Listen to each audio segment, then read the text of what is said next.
So another super hazardous tree setup. I'm just making these videos to kind of help other people brainstorm how to handle situations like this. Obviously this is a super sketchy white pine. When it's cut loose, we don't want it to come crashing down. It'll damage this tree for one. It'll destroy a barbed wire fence under here for two. And if it comes down on the outrigger of the lift, that would be really, really, really bad. So we don't want it to just fall when we cut it loose. So we've got these props set. I've got a tree jack, like 8,000 pound right here.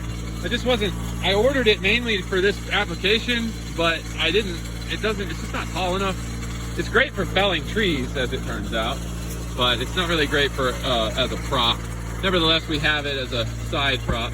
And then this thing we worked on yesterday, we welded this plate together to go into a 6x6, and we welded a shackle on it, and it can come in with a chain, and we can ratchet it in with a come-along. So then we welded a top plate up there. It's got like these big spikes. We're probably gonna make those spikes bigger with time, but we just had to get something in. And anyways, then you jam the spikes in and then just crank that chain in, just crank the the butt plate in, and it wedges in there really nicely. Over here we've got a TRCS, and the setup that I love to use is I go to a block from one tree, then bee off to another tree, which has got the hard tie.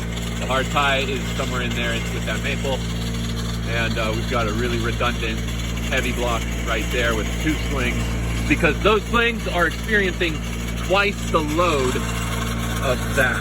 So whatever the TRCS generates, maybe up to 3,000 pounds, theoretically those slings are experiencing 6,000 pounds. Once we cut this tree out all the way, you know, it's got a lot of its weight supported by these props here, 6x16, and then it's got more of its weight supported by that rope, so it'll be pretty safe to cut loose. All right, here's my view from up top after we cut it loose. It was propped up in there pretty good.